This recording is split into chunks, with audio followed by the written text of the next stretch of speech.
자카르타 연합의 아름다운 아침입니다. 다 함께 사도신경으로 신앙 고백하겠습니다. 전능하사 천지를 만드신 하나님 아버지를 내가 믿사오며 그 외아들 우리 주 예수 그리스도를 믿사오니 이는 성령으로 잉태하사 동정녀 마리아에게 나시고 본디오 빌라도에게 고난을 받으사 십자가에 못 박혀 죽으시고 장사한 지 사흘 만에 죽은 자 가운데서 다시 살아나시며 하늘에 오르사 전능하신 하나님 우편에 앉아 계시다가 저리로서 산자와 죽은 자를 심판하러 오시리라.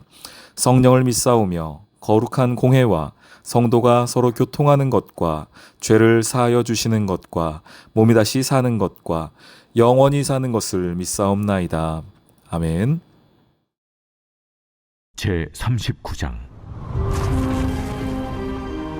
산염소가 새끼치는 때를 네가 아느냐? 암사슴이 새끼 낳는 것을 네가 본 적이 있느냐? 그것이 몇 달 만에 만삭이 되는지 아느냐? 그 낳을 때를 아느냐? 그것들은 몸을 구부리고 새끼를 낳으니 그 괴로움이 지나가고 그 새끼는 강하여져서 빈들에서 크다가 나간 후에는 다시 돌아오지 아니하느니라. 누가 들나귀를 놓아 자유롭게 하였느냐? 누가 빠른 나귀에 매인 것을 풀었느냐? 내가 들을 그것의 집으로 소금 땅을 그것이 사는 처소로 삼았느니라. 들나귀는 성읍에서 찌끄리는 소리를 비웃나니 나귀 치는 사람이 지르는 소리는 그것에게 들리지 아니하며 초장 언덕으로 두루다니며 여러 가지 푸른 풀을 찾느니라. 들소가 어찌 기꺼이 너를 위하여 일하겠으며 내 외양간에 머물겠느냐? 내가 능히 줄로 매어 들소가 이랑을 갈게 하겠느냐? 그것이 어찌 골짜기에서 너를 따라 쏘레를 끌겠느냐? 그것이 힘이 세다고 네가 그것을 의지하겠느냐? 내 수고를 그것에게 맡기겠느냐? 그것이 내 곡식을 줍으로 실어오며 내 타작마당의 곡식 모기를 그것에게 의탁하겠느냐? 타조는 즐거이 날개를 치나 학의 깃털과 날개가 깼느냐? 그것이 알을 땅에 버려두어 흙에서 도어지게 하고 발에 깨어질 것이나 들짐승에게 밟힐 것을 생각하지 아니하고 그 새끼에게 모질게 대함이 제 새끼가 아닌 것처럼 하며 그 고생한 것이 헛되게 될지라도 두려워하지 아니하나니 이는 하나님이 지혜를 베풀지 아니하셨고 총명을 주지 아니함이라. 그러나 그것이 몸을 떨쳐 뛰어갈 때에는 말과 그 위에 탄 자를 우습게 여기느니라. 말에 힘을 네가 주었느냐? 그 목에 흩날리는 갈기를 네가 입혔느냐? 네가 그것으로 메뚜기처럼 뛰게 하였느냐? 그 위험스러운 콧소리가 두려우니라. 그것이 골짜기에서 발굽질하고 힘있음을 기뻐하며 앞으로 나아가서 군사들을 맞되 두려움을 모르고 겁내지 아니하며 칼을 대할지라도 물러나지 아니하니 그의 머리 위에서는 화살통과 빛나는 창과 투창이 번쩍이며 땅을 삼킬듯이 맹렬히 성내며 나팔 소리에 머물러 서지 아니하고 나팔 소리가 날 때마다 힝힝 울며 멀리서 싸움 냄새를 맡고 지휘관들의 호령과 외치는 소리를 듣느니라. 내가 떠올라서 날개를 펼쳐 남쪽으로 향하는 것이 어찌 내 지혜로 말미암음이냐? 독수리가 공중에 떠서 높은 곳에 보금자리를 만드는 것이 어찌 내 명령을 따름이냐? 그것이 낭떠러지에 집을 지으며 뾰족한 바위 끝이나 험준한 데 살며 거기서 먹이를 살피나니 그 눈이 멀리 봄이며 그 새끼들도 피를 빠나니 지체가 있는 곳에는 독수리가 있느니라. 자카르타 연합의 아름다운 아침입니다. 오늘은 12월 16일 토요일입니다. 어제에 이어서 이제 하나님의 대답을 계속 우리가 보도록 하겠습니다. 38장에 드디어 하나님이 짠! 나타나셨죠. 그리고 어제는 계속 물으셨습니다. 창조 때에 너 뭐 했냐? 창조의 원리에 대해 아느냐? 세상을 움직이는 법칙에 대해 네가 아느냐? 욥이 할 말이 없습니다. 그래서 침묵하고 있었습니다. 39장 보십시오. 39장에서 어떤 얘기들이 좀 많이 나오냐면 생명에 관한 이야기들이 나와요. 하나님께서 이 생명을 얼마나 소중하게 생각하시는지가 나오고 있습니다. 산염소가 새끼 치는 때를 네가 아느냐? 암사슴이 새끼 낳는 건 네가 본 적 있느냐? 그것들이 몸을 구부리고 새끼를 낳을 때 그 괴로움이 있는데 그 괴로움 네가 아느냐? 들나귀가 어찌어찌한 거 아느냐? 뭐 이런 얘기들 타조도 나오고요. 말도 나오고요. 또 여러 가지가 나옵니다. 매도 나오고 독수리도 나오고 여러 동물들이 다 등장을 하고 있습니다. 여기서 뭘 좀 알 수 있을까요? 하나님께서 생명에 관하여서 어떤 마음이신지가 나오고 있습니다. 왜 그러냐면 욥이 지금 어떤 상황이죠? 실제적인 어려움, 그가 겪었던 어려움이 무엇이었습니까? 물론 재산을 잃은 것도 있고 자기 건강에 대한 것도 있으나 동시에 자녀를 잃는 생명을 잃어본 그 아픔이 있지 않습니까? 그런데 하나님께서 나타나서 하시는 얘기가 뭐냐면 야, 생명의 그 주관자가 누구인지 아느냐라고 묻고 있는 겁니다.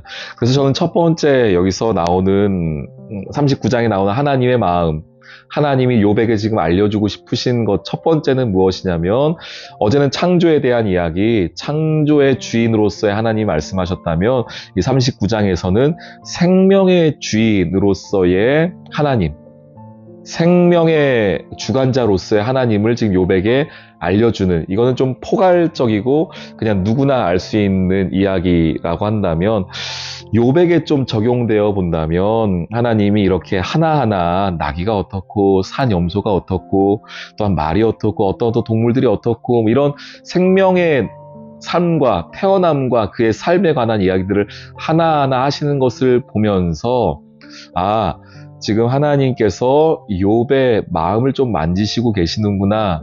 어떤 마음이냐면 욥이 그 자녀들을 잃어본, 그 생명을 잃어본 자의 그 아픔을 하나님이 지금 좀 쓰다마 주고 계시는구나. 욥이 얼마나 우리가 생각해봐도 좀 쉽게 이해가 안 되겠죠? 뭐 우리가 말로만 하는 거니까. 자녀를 먼저 잃어본 이 아버지의 그 아픔이라는 건 자녀를 먼저 보낸 이 부모의 마음이라는 것이 얼마나 찢어지는 것이겠습니까? 마음에 묻고 살고 있지 않겠습니까? 얼마나 큰 죄책감이 있겠습니까? 여러 가지 면에서 후회도 남고 한탄도 남고 죄책감도 있고 하는데 저는 왜 하나님이 39장 한 장을 좀 할애하여서 이 생명에 관한 이야기를 하실까라고 본다면은 저는 욥의 아픔을 하나님이 알고 계시는구나. 욥의 그 슬픔을 하나님이 알고 계셔서 욥, 너 더 이상 그 문제에 관하여서는 아파하지 않아도 괜찮아. 욥, 네가 생명을 먼저 떠나보낸 그 아픔과 슬픔에 관하여서 생명은 내가 붙잡고 있는 것이니 너의 책임 없어. 네가 잘못한 거 아니야. 라고 하시는 저는 하나님의 욥을 향한 마음이 좀 느껴졌습니다. 여러분들 좀 어떠세요? 39장 읽으시면서 하나님이 그렇다고 특별한 이야기가 있는 건 아니지 않습니까? 하나님께서 사람을 만들어 가실 때예요. 하나님 사람으로 만들어 가실 때에 물론 놀라운 은혜를 주세요. 그 사람을 뒤바꿀 수 있는 이전의 삶과 앞으로의 삶의 어떤 소명의 순간, 은혜의 순간이 분명히 있습니다. 그런데 저는 그것과 더불어서 하나님이 하시는 작업, 일들 중에 하나가 무엇인가 이렇게 생각해 보면은 그 상처에 관하여서, 과거의 아픔에 관하여서 하나님이 이렇게 약을 발라주시는 그런 과정이 있더라고요. 회복의 과정, 치유의 과정이 분명히 있습니다. 그러니까 하나님의 사람으로 우리가 구원받았다, 우리가 하나님의 십자가로 주의 은혜로 우리의 새로운 삶을 살게 되었다라는 것은 그저 우리가 천국 백성 되었다라는 것으로만 끝나는 것이 아니고요. 이전에 내 삶에 있었던 상처와 아픔에 관한 하나님의 만지심을 포함하는 이야기입니다. 저는 39장을 읽으면서 느껴지는 마음은 그거예요. 하나님이 지금 욥의 상처를 이렇게 쓰다듬고 계시는구나. 거기에다 약을 좀 발라주고 계시는구나. 그래서 되게 자연의 이야기, 그냥 평범한 이야기 하시는 것 같은데 오히려 저는 이 이야기를 듣고 있던 욥에게는 상당히 좀 감동이 있었겠다, 눈물이 있었겠다 생각이 들어져요. 하나님께서 생명을 주관하시는구나. 하나님께서 생명을 이끄시는구나 라는 것을 하나하나 설명해 주셨다는 것은 욥이 거기에 관하여서 있었던 아픔을 하나님이 알고 계시면서 그 상처를 회복하셨다라고 보여지기 때문입니다. 우리 사랑하는 성도님들, 하나님이 주시는 은혜 속에는 분명히 이러한 여러분에게 딱 맞는 말씀이 있어요. 여러분에게 딱 맞는 여러분만 겪었던 그 아픔과 상처에 관한 하나님의 메시지가 있습니다. 그래서 실은 우리가 성경 공부하는 겁니다. 그래서 우리가 예배 드리고요. 하나님 앞에 말씀을 읽어가는 겁니다. 어떤 말씀, 어떤 예배에서 하나님이 내게 딱 맞는 그 상처에 과거에 있었던 그 일들에 관한 약을 발라주실지 모르기 때문입니다. 혹시 오늘 하루를 시작하시면서 하나님이 주실 은혜, 또한 하나님께서 여러분 맡겨주신 사명의 자리가 있다면 그 이전에 먼저 여러분의 마음 가운데에 있었던 그 상처가 회복될 수 있는 하루가 되기를 소망합니다. 이제 욥기 얼마 안 남았죠? 40, 41, 42장 이제 3장밖에 남지 않았어요. 이제 욥이 회복돼가는 과정에 있는 겁니다. 그 중에 하나님이 오늘 욥에게 딱 맞는 말씀으로 욥의 그 아픔과 욥의 그 상처를 회복시키시는 하나님을 바라보게 됩니다. 하나님께서 오늘 여러분의 마음도 이렇게 회복해 주시기를 소망합니다. 과거에 있었던 그 상처와 아픔도 하나님이 이렇게 다시 한번 만져주시기를 소망합니다. 오늘 하루도 하나님의 은혜 가운데에 승리할 수 있기를 주님의 이름으로 축원합니다. 아멘. 오늘의 기도. 생명의 주권자이시며 생사화복을 주관하시는 하나님, 오늘도 아침에 눈을 떠 맡겨진 삶의 자리를 살아갈 수 있는 호흡 주심에 감사합니다. 제게 주신 삶의 자리를 힘있게 살아갈 수 있는 힘과 은혜를 더하여 주세요. 또한 오늘 욥에게 물으셨던 생명에 관한 질문 속에서 그의 눈물과 아픔을 닦아주시는 하나님의 사랑을 봅니다.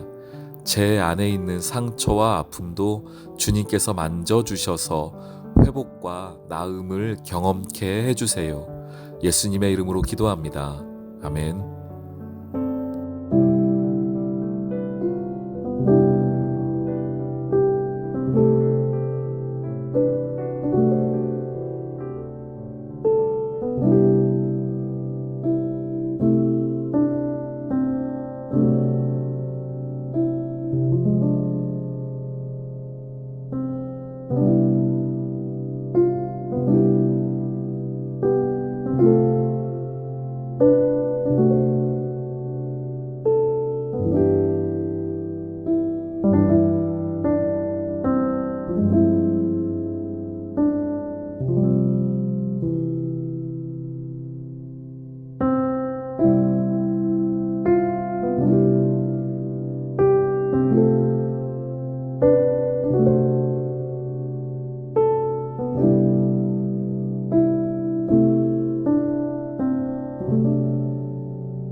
음.